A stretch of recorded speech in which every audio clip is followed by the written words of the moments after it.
now I'll outline the actual data entry process, the scoring process. Faculty can get into it using the same interface that they use to submit grades. They click on the Faculty tab and then the eLumen button, and this gives them a list of their courses. I mean, they are generally going to log in as faculty. It gives them a list of their current courses, which should have the SLOs already preloaded. And this term, we are to assess SLO number 2. And I've got two different views. One of them is called the rubric view. And this one allows me to click on the rubric descriptors for each student, and I have to go through my list of students, and that's cumbersome.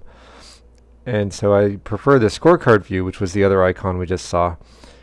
And here I get to simply click on the scores for the students, and since I need to do so now, I'm going to go ahead and enter some scores.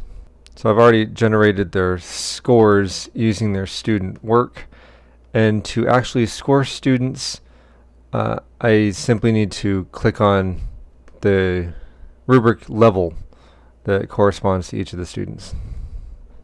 And if any students hadn't submitted work or whatnot, then I would use the NA column here. And since I assessed SLO2, I'm going to go ahead and save and continue to action plan.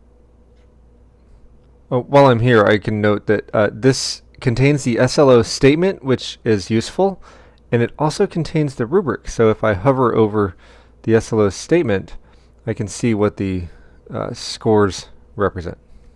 And the action plan will correspond to SLO2. It asks me just to describe the assessment process. Why do I think students did the way they did? Analyze the results a little bit. If we had any previous changes, closing the loop. Do they have the desired effect? Recommendations for improving the process or student performance, and then any resource needs, and this will inform what we call our annual assessment report. So all of these text boxes need text in them, and then I can submit, and I'm done with my data entry for one course. That process right there isn't so bad. It's the setup and the data pulling that I find difficulty with eLumen. One thing to note is that I just thought of something that I wanted to add to my in responses. However, I can't do that. Once I've entered text in there, it's locked, and there's actually no way for me to augment what I have already entered.